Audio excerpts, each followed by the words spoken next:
Olá, pessoal. Bom dia com vocês, tudo bem? Vamos aqui à nossa última aula do semestre, né, da disciplina de implantação e logística de canteiro de obras, tá joia, pessoal? Bom, você já me conhece, né? Já sabe que pode tirar dúvida, aproveitem, tá? Para tirar as dúvidas que tenho que tirar nesse último momento. Eu vou fazer um recapitulando do que a gente aprendeu na disciplina e depois a gente continua com o conteúdo específico da aula de hoje, como a gente sempre vem fazendo, né? Na primeira aula, a gente lembra, a gente falou do que é logística, né, de que são os sistemas logísticos. A gente viu que logística é um sistema aplicado no nosso dia a dia, né, que depende exclusivamente de você ter o controle de um processo, implementar esse processo, né, e garantir aí o fluxo de informações de maneira eficiente, né, entre todas as etapas. A gente viu que logística aplicada dentro do canteiro de obras é muito importante, porque sem logística eu não vou ter é, ideia de como que tudo está acontecendo, eu não vou ter controle nenhum, as coisas vão acontecer, né, aleatoriamente, esporadicamente, e é muito importante porque o canteiro é um sistema, pode-se dizer, complexo, né, que pode acontecer muita coisa ao mesmo tempo, todo o tempo, né, é muito material, é muita gente trabalhando, são muitos processos acontecendo simultaneamente, então é muito importante ter esse controle de logística no canteiro, né? Falamos também do que é um canteiro de obras, né, que é uma estrutura, né, de cunho temporário, que tem como função dar auxílio, né, à elaboração dos serviços e construção de uma edificação, de uma ponte, de um viaduto, de uma estrada, o que quer que seja, né, a uma edificação, uma construção de algo qualquer, de uma barragem. Nós vimos que tem alguns tipos de canteiro, né, a gente viu o canteiro restrito, canteiro amplo, canteiro longitudinal. Nós vimos, né, que além disso, eu tenho, né, vários formatos, depende do espaço que eu tenho disponível, depende das condições de trabalho que eu tenho disponível, né? Falamos as necessidades que a gente tem para cada espaço, para cada situação, do escritório técnico, que é onde vai ficar profissionais, escritório administrativo, posto de controle de entrada, almoxarifado, né, dormitório, as baias de agregados, locais de exposição de materiais, tudo isso seguindo a NR18, né, que é a norma que estipula aí as condições que tem que ser construído um canteiro de obras. Aí falamos, entendemos o que é o canteiro, como que funciona tudo, a gente começou a falar assim, bom, digamos que você, né, pegue um trabalho para fazer uma obra e fala assim, tá, tem que começar essa obra aqui. O que eu faço primeiro, né? Qual que é o primeiro ponto? Por onde começa? Né? Sempre essa dúvida. O que eu faço? Por onde eu começo, né? Por onde você começa? Sempre o ponto de partida, o ponto inicial, a gente tem que pensar em aprovação, né? A gente viu que o primeiro ponto que você tem que ter na hora de trabalhar com qualquer obra, né? Muita gente fala, professor, peguei uma obra, e agora? O que eu faço? Eu não sei para onde eu vou, né? Eu sempre falo, qual que é o primeiro ponto? Buscar aprovação. Então você vai lá, vai fazer uma visita de reconhecimento do local, vai ver o que tem lá, o que não tem, se tem água, se tem esgoto, se tem energia. Você vai fazer o levantamento do que você vai fazer de projeto, é uma casa, é uma loja, um posto de gasolina, o que é isso daí? E você vai levar para a prefeitura, né? E você vai para a prefeitura para buscar a aprovação dessa obra, né? Então você vai fazer o projeto, vai ver se sua prefeitura tem normas para elaboração de projeto, né? Se ela tem normas, geralmente a prefeitura tem um código de obras, lá vai estar escrito, né, quais são os critérios, quais não são os critérios, o que tem que ser atendido, né, dentro da construção, e você vai elaborar sua construção de acordo com isso, né? Você vai elaborar um projeto que ele vai passar por aprovação, né, para você obter um alvará de execução da sua obra, né? Falei para vocês que é muito importante também, né, caso seja dentro de um condomínio, primeiro aprovar no condomínio e depois aprovar na prefeitura. Porque quanto à construção, o condomínio às vezes pode pedir algumas coisas um pouco mais restritas, como material de tapume de fechamento, recuo, né, altura da edificação. Então sempre aprova no condomínio, né? Mas claro, você vai olhar a norma da prefeitura, mas sempre se aprova no condomínio depois da prefeitura, tá? Porque se você fazer o contrário, você vai ter problema, que você vai ter que pedir uma atualização para a prefeitura. Isso serve tanto para educação, para uma indústria, né? É que dependendo do tamanho e da complexidade do empreendimento, eu vou ter que ter liberação, às vezes, até de laudo ambiental, licença de outorga, tem um monte de coisa pode acontecer, a gente viu isso. Falamos da importância dos usos de EPIs, das movimentações de materiais e pessoas, de qual maquinário para fazer isso. Falamos do serviço inicial, então digamos que sua obra está, né, licenciada, está com alvará. Então a gente tem que pensar em lá, fazer um levantamento topográfico de solo para conseguir calcular a quantidade de volume de corte ou de aterro. Tem que fazer uma limpeza do terreno, demolição, retirada de resíduos. Se vai fazer corte ou aterro, fazer a movimentação de terra, fazer a contenção com essa terra, pedir a ligação de água, pedir a ligação de energia, caso já não tenha, né? Fazer o tapume, fechar a minha obra, colocar a placa de obra no tapume, né? E depois disso a gente foi ver, né, quais são as etapas, né? Então a gente vai ter a marcação da obra, colocar o gabarito, né? É coisa de construção civil, mas eu preciso que vocês entendam essas etapas dentro do canteiro para entender como que cada etapa dessa pode influenciar o canteiro.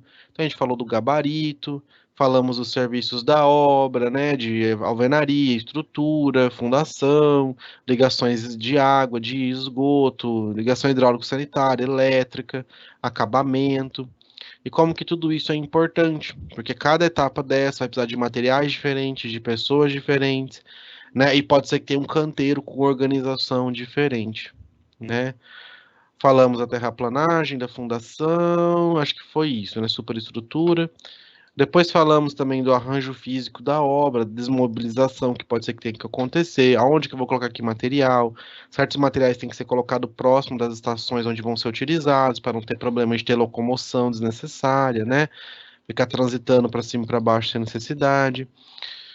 Falamos do depósito de material em obra, né? Importante ter cuidado com isso. Onde que vai estar meu almoxarifado? O que que eu vou guardar no meu almoxarifado? Como que vai ser esse almoxarifado? A gente viu que o almoxarifado tem que ser o mais organizado possível.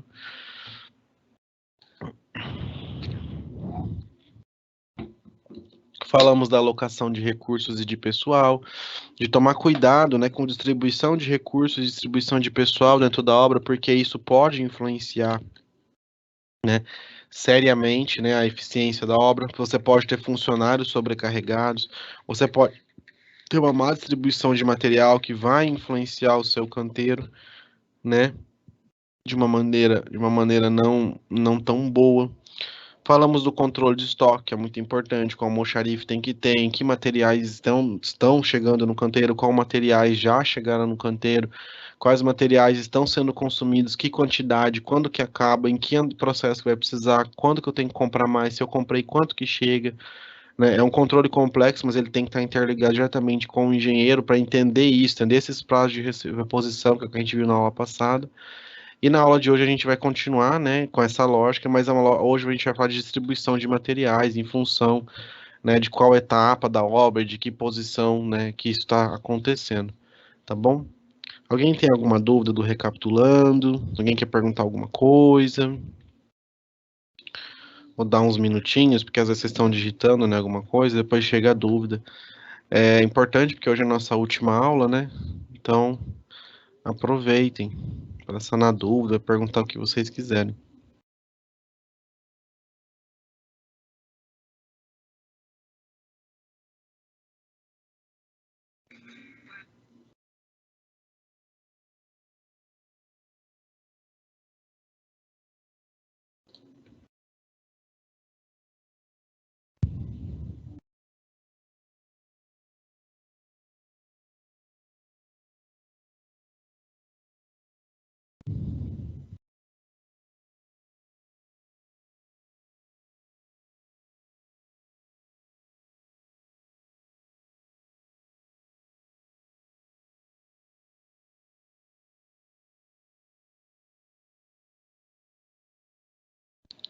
Nenhuma dúvida mesmo?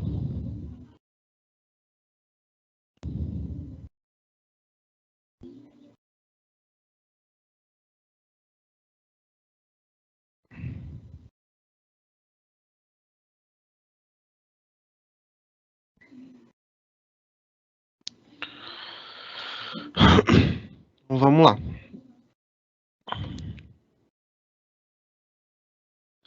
Então, quando a gente fala em distribuição de materiais, é como se fosse o ponto final de toda essa questão de materiais, de almoxarifado que a gente vem falando até agora. Tem várias formas de se abordar isso. Se vocês pegarem na literatura outros livros, outros materiais que não são de vocês, podem encontrar interpretações ou podem encontrar formas de falar sobre isso diferentes. Mas a ideia sempre quando a gente vai realizar o projeto do canteiro de obras, a gente pode verificar que os fluxos de materiais, eles são determinantes no arranjo fixo, né? Claro, porque se eu tenho material chegando, material saindo, em função de que etapa da obra que eu tô, isso vai mudar muito como que o meu canteiro se dá, né? Como que tá acontecendo, como tá a distribuição de materiais desse canteiro, isso faz toda a diferença para mim. Então, sabendo, né, o tipo de obra, né, podem ser estudados locais e fluxos para cada tipo de material e serviço que vão fazer parte da obra, tá? Isso também é o que eu sempre falo para vocês, né? Se eu conseguir saber exatamente, tiver um cronograma bonitinho do que vai ser executado da minha obra, que etapa que vai acontecer o quê, que materiais que eu preciso nessa etapa, eu consigo saber exatamente que material, né, e que serviços vão acontecer em que etapa. Então, eu estou acabando, por exemplo, a fundação, eu vou para a superestrutura. Eu já sei exatamente o que eu vou precisar, que eu tenha em mãos ali fácil, para eu conseguir executar essa superestrutura. Entende? Então é facilita muito a minha vida, né? Facilita muito a execução das coisas, tá? O controle de estoque, importante no cumprimento do planejamento financeiro, né? Muito importante, porque o controle de estoque, né? Apesar de ele falar, é importante no cumprimento do planejamento físico-financeiro. Claro, se eu não tiver um controle, não saber que materiais eu tenho, como que eu vou saber como que vai estar o meu planejamento físico-financeiro? Como que vai estar essas coisas? Mas, principalmente, né, tomar cuidado com isso aqui, ó, desperdício no setor de compra. Porque se eu não sei quanto que eu tenho de material, às vezes eu vou comprando material, mesmo porque a semana que vem vai começar tal coisa, então tem que comprar X.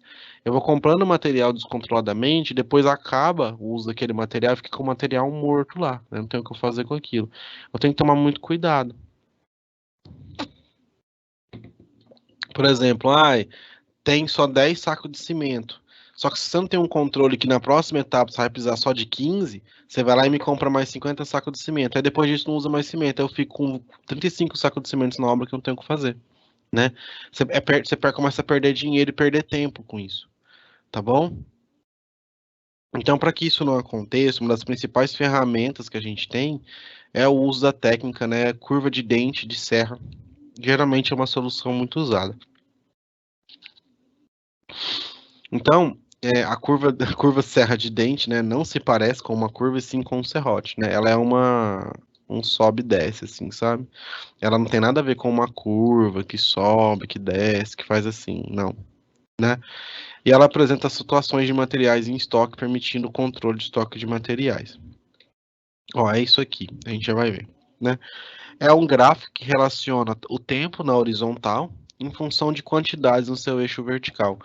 A do slide para vocês, eu acho que ela vai ficar parecendo bem chuviscada. Para mim aqui tá tranquilo, tá? Oi Silas, eu vi agora, só perdão, bom dia. Para mim aqui tá tranquilo, né? Não tem muito, eu consigo ver, mas para vocês vai ficar embaçado. Então quem quiser pode olhar no livro, tá? No livro didático. Ele é um gráfico que relaciona o tempo na horizontal em função da quantidade de material no eixo Y, né?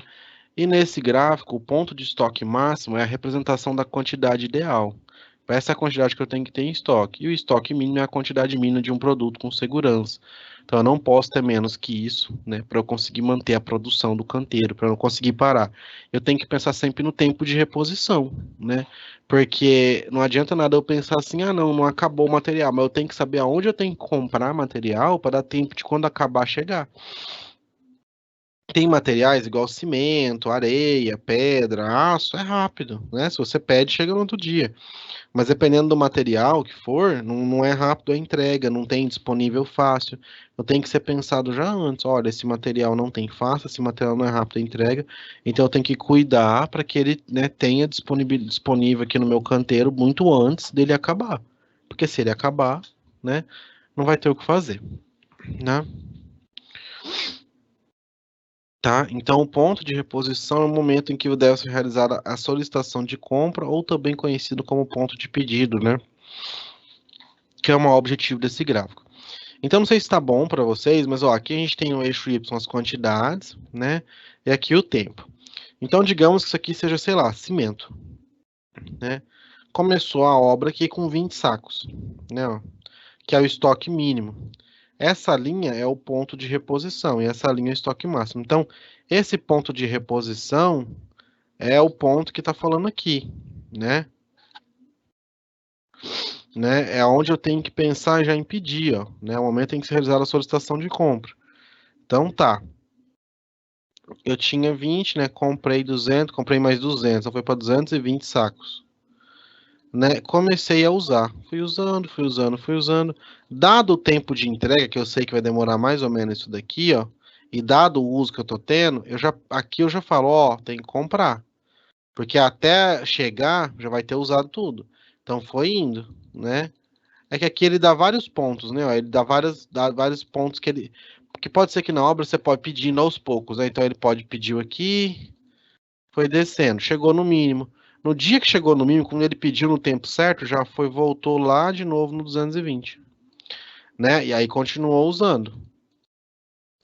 Opa, aqui tá aqui, né? Ó, tempo de reposição, né? Ele representou aqui, que é o tempo entre o dia que eu peço e o dia que chega, né? Então esse aqui é o meu tempo de reposição. E aí vai descendo, descendo, descendo, descendo, usando, usando, usando, usando o material. Até que chega aqui, se eu pedir aqui certinho de novo, opa, chegou, né? Vai de novo usando, usando, usando, usando, usando, usando, usando. Pedi aqui, ó. Aí, sei lá, o fornecedor não entregou, aconteceu alguma coisa aí que, por mais que eu pedi aqui no mesmo tempo certo, eu sei que quando chega em 170 sacos eu tenho que pedir, né? Dado o tempo de uso. Então eu falo, ó, chegou em 170 sacos, já pode pedir mais. Né? Então pedi, foi indo, foi indo, foi indo, chegou no 100, chegou no 50, chegou no 20, cadê meu saco de cimento? Não chegou. Então atrasou um tempinho, ó, né? Nesse atrasou um tempinho, usou um pouquinho desse estoque aqui, ó, de reserva, tá vendo? A gente desceu aqui para baixo disso, ó, passou. Opa, mas só que aí quando tava para zerar, não chegou a zerar ainda, voltou, chegou mais. Só que como eu desci aqui para baixo, ó o problema de acontecer isso. Como eu passei aqui para baixo, né? Se eu tinha 20, quando eu comprava, eu ia lá pro 220, certo? Como aqui eu cheguei quase perto do zero, quando eu compro 200, ele não vai mais no 220, ele vem, por exemplo, até o 205. Só que aí agora, ó, quando chegar no 170 eu pedir, até esse tempo de deposição passar, o que vai acontecer? Vai consumir, consumir, consumir, consumir, consumir, consumir, consumir, vai acabar zerando, rompe o estoque. Nesse rompe o estoque, eu não tenho cimento. Isso aqui não é um tempo que usou, é um tempo que perdeu. Então, esse tempinho aqui ó, de rompimento de estoque é o tempo com vendas perdidas, né? Porque eu não tinha estoque para construir, então a obra teve que parar. Então, esse é o cuidado. Se eu deixo acontecer isso daqui, ó, chegar no meu estoque mínimo, às vezes a culpa não é minha, a culpa é de fornecedor. Mas se a culpa for minha, deixa eu chegar aqui, eu tenho que ter consciência em algum ponto aqui no meio dessa descida de pedir de novo para voltar lá no 220. Porque quando eu pedir de novo aqui no 170, não vai dar mais tempo, porque eu perdi esse pedaço aqui, ó. Então vai descer, descer, descer, descer, descer, vai zerar o estoque e eu vou ter um tempo de obra parada. Esse tempo de obra parada pode ser uma tarde, mas pode ser também uma semana. Depende do material. Se você tiver uma obra parada uma semana, né? No mínimo, o engenheiro da obra vai ficar louco, né? Porque de tanta pressão, vamos fazer. Mas por que que essa obra tá parada? Ah, porque não tem material. Ué, mas por que que não comprou o material antes? Essas perguntas vão fazer para você. Você não fez um sistema logístico, você não controla, você não sabe que tem que ser feito isso? Por que que o fornecedor não entregou? Você não buscou outro fornecedor? A questionamento vai ser seu. Então você tem que ter controle disso, tá? Então, essa representação gráfica, né, de entrada e saída de estoques, ela facilita a visualização do estoque de quantidades necessárias, né? Fica muito mais simples de enxergar, porque às vezes, no meio da confusão, da correria, do caos inteiro, você não vai conseguir pensar em todos os produtos da obra na sua cabeça. Nossa, quando chegar aqui, eu tenho que pedir mais. Não dá, gente, é muita coisa. Você tem que buscar ferramentas que te auxiliem, né? Então eu tenho que saber necessariamente quais que são os pedidos dos materiais que realmente precisam ser pedidos, né? O ponto do pedido, né? Considerando períodos necessários de entrega, ver o tempinho que eu falei para vocês, olha, demora X, então tem que pedir logo, senão não vai dar tempo, né? Se você às vezes enrola, deixa, depois não dá tempo. Para que, né, a obra não seja prejudicada. pela falta de materiais. Então, a curva dente de serra, né, ela é utilizada em geral para reposição de quantidades fixas em estoques, com uma média de quantidade padronizadas por mês. Geralmente são aqueles materiais que nunca vai parar de usar: cimento, argamassa, areia. Tem alguns materiais na obra que você vê que você vai até o acabamento com eles, né? Às vezes menos, mas sempre tem que ter. Tá, então a curva dente de serra, a principal finalidade é impedir a falta de estoque nas demandas de execução do serviço e, consequentemente, ser evitados atrasos em cronogramas físicos, ou seja, cronograma de execução. Então a função disso é o quê? Eu não posso deixar faltar material para que a obra não pare, né? Então, para eu aplicar essa curva, não basta eu querer aplicar, eu gostei, eu vou fazer assim, então, né? Eu tenho que ter alguns pré-requisitos, né, para aplicação desse método. Inicialmente, eu preciso conhecer a sua demanda mensal, eu preciso conhecer o quanto desse material realmente é usado, né? Para isso, para eu conhecer essa demanda mensal, eu tenho que ter um planejamento de execução, como a gente já falou anteriormente, para eu conhecer quais etapas da minha obra vão estar acontecendo e eu saber exatamente quais materiais eu preciso ter e quanto de material eu preciso ter para que eu consiga aplicar isso, né, no tempo. É preciso conhecer o tempo de reposição, eu preciso saber com o fornecedor quanto tempo demora, né? Sempre conversem isso com o fornecedor. Olha, se acabar o cimento, por exemplo, quanto tempo você consegue me entregar uma demanda de 200 sacos? Ah, eu consigo te entregar no mesmo dia. Tudo bem, você fica um pouco mais tranquilo. Olha, vai demorar uma semana, hein? Depende. Se você está construindo uma obra num lugar longe, né, que não é dentro da cidade, às vezes demora. E aí, né? Eu tenho que pensar tudo isso antes, tá? Você tem que já ter tudo programado para a execução do serviço dar certo. É preciso conhecer o tempo de reposição, o tempo de cada fornecedor, desde o pedido até a chegada, né, que eu falei para vocês, para ter um controle. Então, conhecer a demanda mensal, conhecer o tempo de reposição e ter essas informações todas guardadas.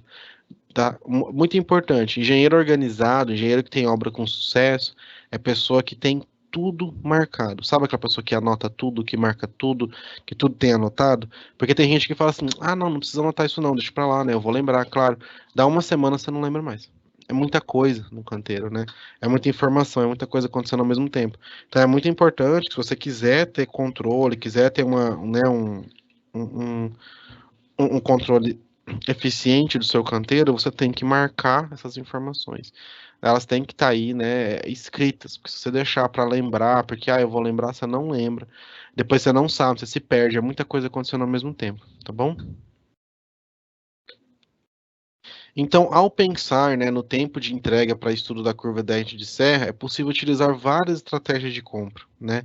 Considerando desconto, porque às vezes, se eu sei que eu vou ter esse material usando pelos próximos 5 meses, talvez eu possa pensar em comprar muito antes. Será que eu consigo na minha obra ter um estoque grande ou não? Será que talvez não é bom ter um estoque grande em obra, né? Porque dá a impressão que tem muito material e se desperdiçar não vai perder. E se eu comprar tudo de uma vez, né? Olha, eu vou precisar de 2.000 sacos de cimento, só que vai ser entregue isso em 6 meses, 6 vezes, E se eu comprar 2.000 sacos de uma vez e eu mandar só entregando, né, parcelado? É uma saída, eu consigo desconto, consigo, né, ficar mais barato, tá?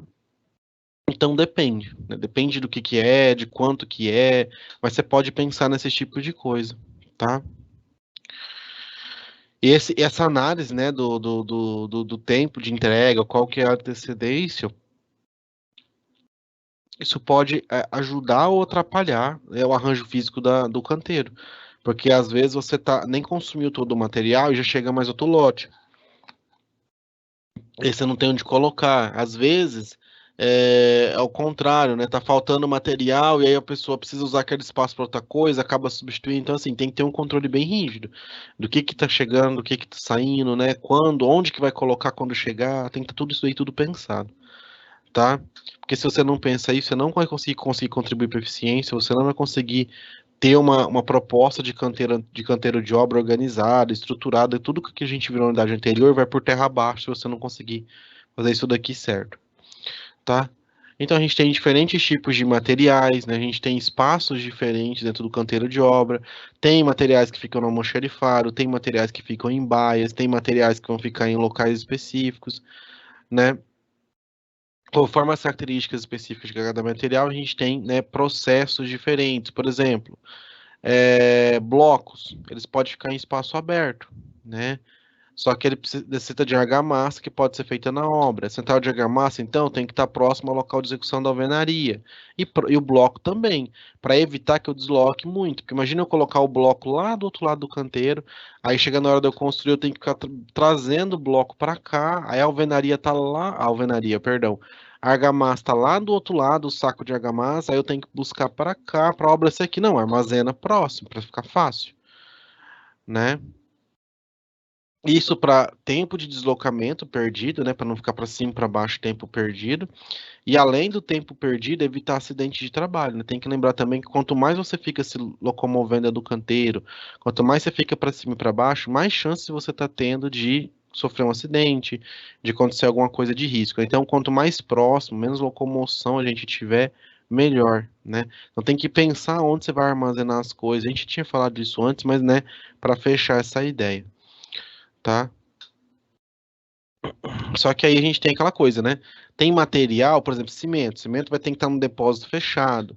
Aí abrir, fazer concreto. A brita pode estar a céu aberto. E o bloco ou a forma tá ali. Então você tem que pensar, bom, o depósito de cimento tem que ser perto de onde é a central de uma carpintaria, porque é onde vai fazer as formas. É perto de onde é a central de aço, onde vai dobrar o aço, fazer as amarrações perto da obra, perto da betoneira, perto da areia, perto da brita, tá? Tem que ser meio jogado próximo. Então tem que ter muito jogo de cintura. Porque a gente sempre imagina o canteiro como sendo um retângulo perfeito com uma obrinha no meio, mas nem sempre é assim, né? Você pode ter situações muito diferentes. Às vezes tem canteiro que precisa ter duas centrais de concreto, duas baias de alguma coisa, para evitar deslocamento. Ó, a dessa parte fica aqui, a daquela parte fica lá, porque às vezes uma coisa é longe da outra. Então faz duas baias, faz duas depósitos de cimento. Só que se eu for fazer dois de cara, eu tenho que pensar nas entregas que vão ter que ser divididas. Tá? Então tudo isso são complicatórios, tem que ter jogo de cintura, né? Tem receita? Não, você tem que pensar nesses conceitos que a gente está aplicando, mas uma receita pronta, olha, sempre você pode fazer assim, não existe, né? Infelizmente não existe, né? Então a gente vê que temos dois tipos de depósitos, né, para materiais que são para materiais que são para produção de outro material que será utilizado na execução de um serviço, da obra propriamente dito, e esses espaços devem estar próximos a fim de viabilizar a execução do serviço final, né? A gente tem depósito de agregado, que miúdo, que areia, né, graúdo, pedra, brita. Isso aí pode ser a céu aberto, pode ser, tem que ter proteção lateral, né, porque senão eles começa a desmoronar ali a pilha, e você pode ter, por exemplo, também, além disso, né, você pode ter uma situação, né, de contaminação, porque muitas vezes, né, não tem problema não tem, só que aí você pode ter, por exemplo, esse material, por exemplo, a areia, se você deixa ela direto com o solo, já tem contato com o solo, ela pode misturar com o solo na hora de você tirar. E aí, numa dessa, né, na hora de você tirar que ela está em contato com o solo, você acaba misturando o solo do local com areia. Ela pode também, né, com a chuva. Então, sempre é bom ter proteção lateral, é bom ter um piso embaixo, né, da baia. A gente já falou disso, tá? Tem os depósitos, né, de material fechado que fica no almoxarifado. Tá? E os espaços no canteiro de obras de acordo com os fluxos de distribuição de materiais pode ser o seguinte, ó.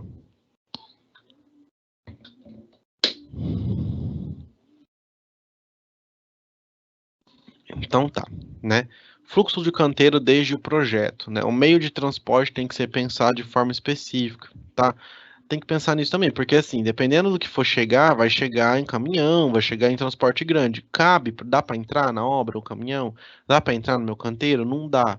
Ou se der, só dá para entrar até aqui. O que que eu faço para colocar? Porque às vezes a baia tem que estar do outro lado, tem que pensar nisso, né? Então, o espaço para transporte de materiais a partir da portaria tem que ser realizado com caminhão basculante e o canteiro precisa ser de espaço previsto para esse trânsito. A gente está falando de canteiro grande, né? Se for um canteiro restrito, o que que eu faço? É outro problema, né?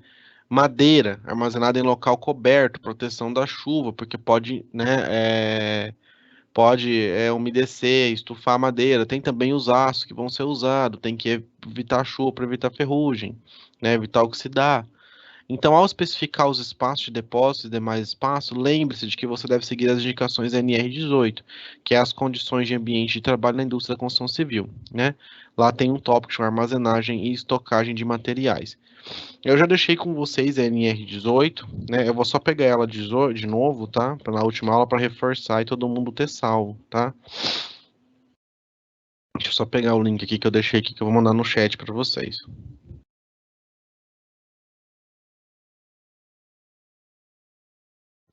Eles tinham um texto, né, que foi feito esse ano, mas já tem um texto novo que vai ficar vigente ano que vem. Ele está disponível lá já, tá?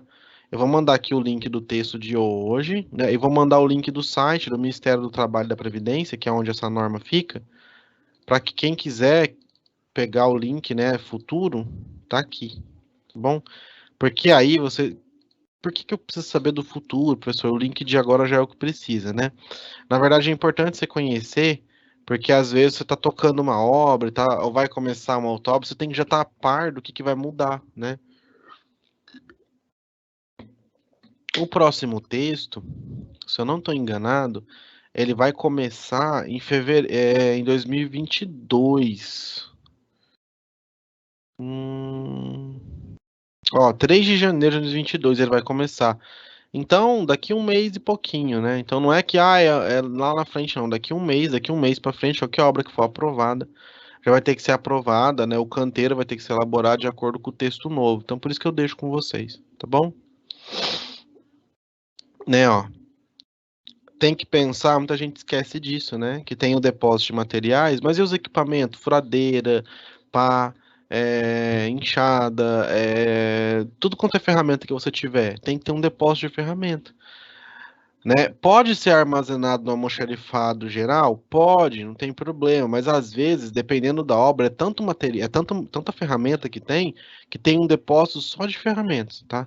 Geralmente, obra muito grande é muita coisa, então o almoxarifa, além de cuidar da saída de material e de chegar, tiver que cuidar disso, ele não consegue, então eles fazem um depósito separado só para ferramenta, tá? Depende aí do tamanho da obra, da facilidade que você vai ter, né? Para o controle de qualidade dos equipamentos e ferramentas de medição, como trena, nível bolha, esquadro, paquímetro e outros, é muito importante criar, né, no sistema de qualidade o processo de gestão de controle desses equipamentos. Porque muitas vezes você tem muito equipamento que tem que ser calibrado, né? Tem que ter um controle de quem pega, de quem sai, mas tem equipamento que tem que calibrar, tá? Tem que ver tudo isso. Tá? Então são algumas regras básicas, né, de acordo com as informações do site do Ciente. Materiais como sacos e perfis de madeira não podem ser apoiados em muros e pilares de sustentação, né, por gerar uma carga. Materiais que devem ser empilhados a uma distância do mínimo igual à altura da pilha, né. É muito importante armazenar e manter os materiais em local de fácil acesso, de preferência próximo ao local de consumo, facilitando o fluxo da obra. E para alguns materiais, né, vale ter um cuidado especial, por exemplo, tijolo, telha, por exemplo, tem que estar em pilha para evitar quebra, eu não posso ir jogando um monte de tijolo de qualquer jeito. Saco de cimento e argamassa tem que ser guardado em local seco e arejado, tá? Tem alguns materiais, por exemplo, que são louças, né, que são mais frágeis, então tem que pensar onde vai colocar para evitar quebra, tá? Tá, então, algumas vantagens, né, do estudos do posicionamento dos depósitos materiais na obra são: reduz a perda e desperdício, facilita e melhora as condições de trabalho, né, legalmente, gera maior produtividade, tem vantagens e desvantagens da alocação de materiais de depósito adequado canteiro de obras, né, são várias, né, são inúmeras. A gente não pode falar que são só essas, tem muito mais outras vantagens, depende da obra, depende do canteiro. E como desvantagem, né, algumas construtoras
relatórios citam que, dependendo do controle de material que eu tenho que ter, vai ficar caro, pode ser muito caro para a obra, né? Coisas desse gênero, mas eu não vejo isso como desvantagem, porque se você olhar isso como caro, pode olhar como caro agora, mas você pode olhar como barato no futuro, né? Você pode olhar que isso aí economizou tempo, evitou desperdício. Então, você fazer uma relação, nem sempre eu sei se isso aí é caro, tá bom? Alguma dúvida, gente, nessa última aula? Tem alguma pergunta? Eu vou dar um tempinho pra gente fazer a situação problema, tá? Caso alguém tenha alguma dúvida, pode mandar.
Então tá jóia, Silas. Gabriel, tem software no mercado exclusivo para isso, tem N's, tá?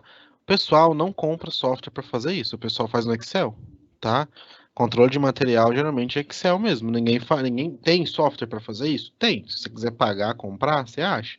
Mas geralmente é Excel. O pessoal faz planilha de Excel, tá? Geralmente eles pegam para trabalhar em almoxarifado e o pessoal da engenharia também, então eu vou deixar alerta para vocês. Quase que todos os empregos de engenharia, para fazer estágio, eles pedem Excel avançado ou intermediário, pelo menos. Porque você tem que conseguir montar uma planilha de controle específica, você tem que conseguir usar macro, às vezes fazer regras, né, um pouco mais diferentes. Então não adianta saber fazer mais, menos, vezes, dividir por uma equação no Excel. Tem que ter Excel intermediário, né? Excel intermediário, Excel aí avançado, tá? O Project, Gabriel, vi agora, né? O Project, ele é muito. O Project, dependendo do pacote Office que você pega, ele vem junto, tá? Eu acho que o meu já tem junto o Project, veio junto com o Office em geral. Tem na internet, eu acho. O Project, o MS Project, né? Ele é mais para organizar tempo. Então eu consigo fazer uma organização de tempo da minha obra, né? Então etapas estão sendo executadas, quanto tempo cada etapa demanda e como que isso vai acontecendo em sequência. O Project é excelente para organização de tempo. Para estoque de material, aí tem que ser o Excel, né? O Project já complica um pouco. Eu acho que dá para fazer, nunca vi fazer, mas como ele é muito grande, tem muitas funções, deve dar para fazer. Da mesma forma que o Project faz, você conseguir programar, você pode fazer aquilo dentro do Excel, mas dá mais trabalho, porque o Project já é para isso, né? O Project que eu acho que você consegue encontrar sim, viu? Dá uma procurada que se você acha, tá? O Project é mais para tempo, mas eu sempre aconselho todo mundo, tá, gente? Se vocês puderem estudar, não precisa pagar um curso caro, né? Pode fazer curso, tem curso online de graça hoje disso, mas se aperfeiçoem em Excel. Vocês têm que saber Excel intermediário no mínimo, tá? Porque o cara vai chegar para você, vai te dar um problema e falar assim, ó, eu quero isso aqui numa tabela, se vira. Ninguém vai ficar assim, olha, se você vem aqui, clica aqui. Ninguém vai ficar explicando, eles querem que você já saiba. Inclusive, tem teste de estágio que pede para você resolver uma situação no Excel, para testar se você vai dar conta de fazer. Problema de Excel intermediário ou às vezes até avançado. Do estagiário, acho que eles não cobram geralmente avançado, eles vão cobrar o intermediário, né? Agora, do engenheiro, às vezes eles cobram Excel avançado. Então, quem puder se especializar, fazer um curso de Excel avançado, eu recomendo, tá? Tem online, tem curso de graça, não precisa pagar um curso caro, mas tem que ter noção, pelo menos, tá bom? Vamos aqui numa situação problema bem simples, né? Só para a gente fechar a ideia da aula de hoje. Né? Então, curva dente de serra para o estoque da produção de blocos de concreto para piso intertravado. Então, considere que você acabou de ser contratado para o controle de gestão de produção de uma fábrica de blocos de concreto para piso intertravado. Você chegou ao canteiro de obras e percebe que os controles são dispersos, né? E que muitas vezes a produção sofre com a falta de materiais. Você leva esse problema ao seu superior e lhe pede para que você proponha uma curva dente de serra para um controle de estoques da fábrica, né? Então, na sua proposta de curva dente de serra para o controle dos materiais da fábrica, você vai fazer o quê? Você vai ter que listar todos os materiais que são usados para fazer o bloco, a demanda de cada um mensal, então você tem que ter esse controle, para então estabelecer qual que é o estoque máximo, qual que é o estoque mínimo, saber quanto tempo demora para cada material que usa para fabricar o bloco demora para chegar, para aí você ter uma noção de quanto antes você tem que pedir esse material em função do consumo e de quanto tempo demora para chegar. Se você não tiver essa visão completa, você não consegue fazer, você vai errar, tá? Então essa situação é bem simples, mas é só para vocês entenderem, né? Como que eu olho para um todo? Eu tenho que saber quais materiais, qual a quantidade de uso, quanto que cabe no meu estoque, qual o tempo que demora para entregar e qual a taxa de consumo diária. Aí eu consigo fazer uma lógica desse sentido, tá bom? Tá joia, pessoal? Então a gente encerra o conteúdo em si da aula de hoje encerra aqui, tá? Eu fico agora no final para tirar dúvidas de vocês, tá? E antes de terminar, né? Agradecer a todos aí pelo semestre que a gente passou juntos. Talvez a gente se vê semestre que vem em alguma disciplina, não sei, né? Vamos ver, tá? Se caso não, desejo a todos sucesso, tá? Eu sei que às vezes chega final de semestre, vocês estão cansados.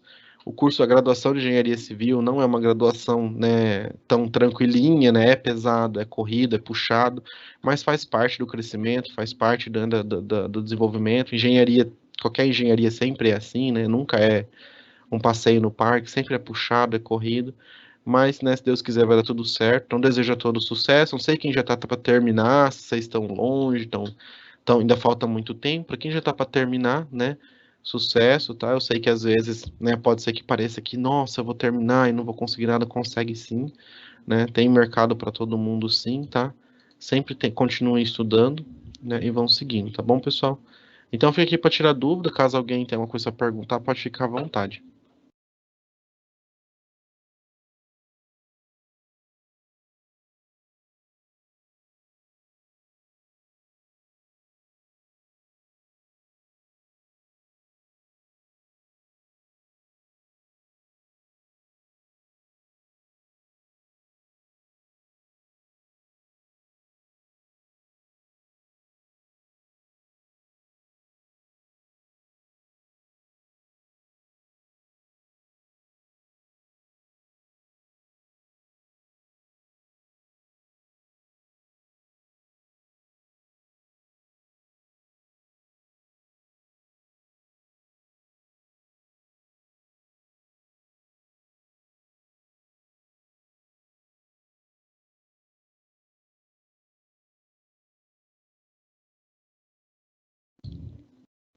Oi, Silas, imagina, eu que agradeço, tá bom?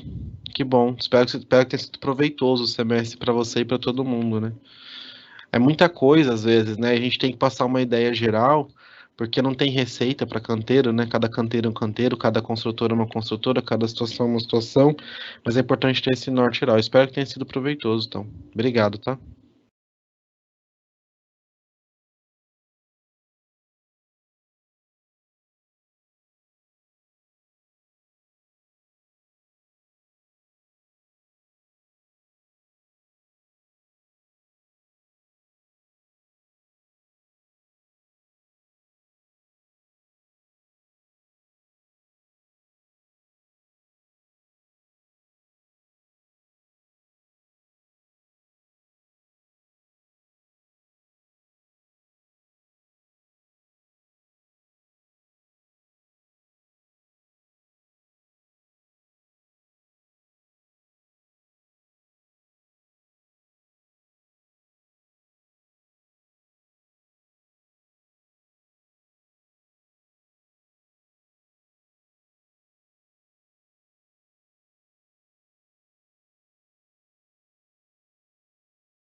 Nossa, Gabriel, isso aí é um mal de todo mundo, né?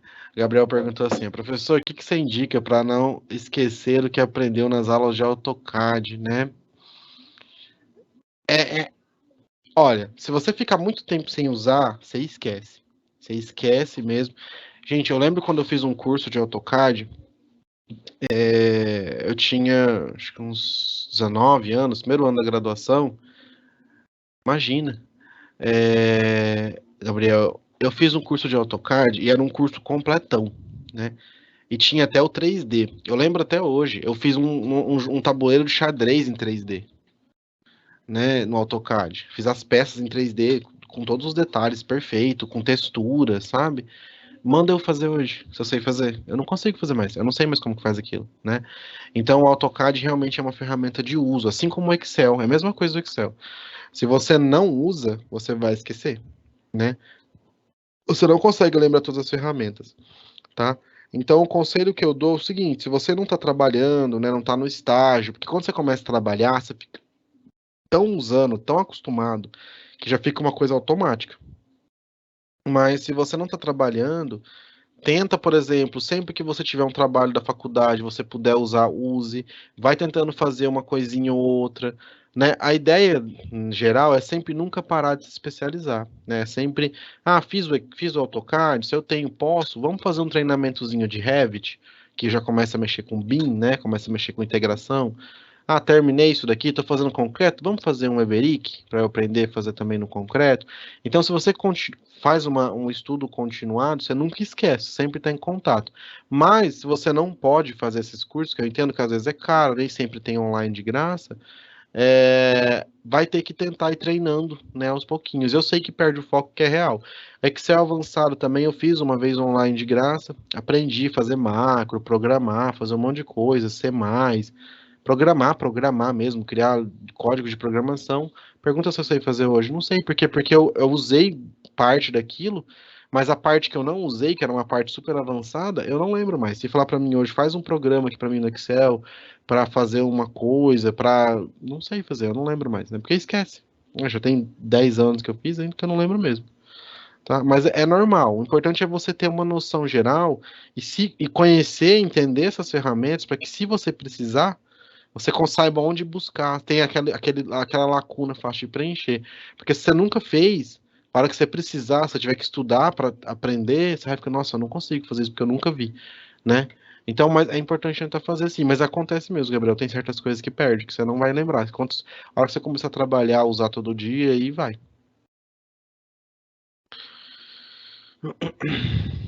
Eu que agradeço, Gabriel, imagina, que bom que você gostou.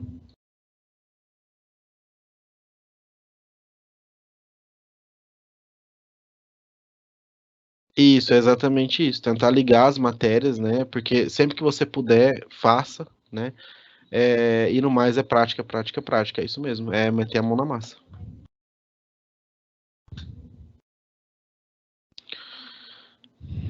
Tá bom, pessoal? Acho que a gente encerra por aqui então. A gente deu nosso tempo, tá? Obrigado aí pela atenção de vocês, tá bom? Bom descanso, depois das provas, né? Bom final de ano. E a gente se vê talvez semestre que vem, tá bom, pessoal? Tchau, tchau. Até a próxima.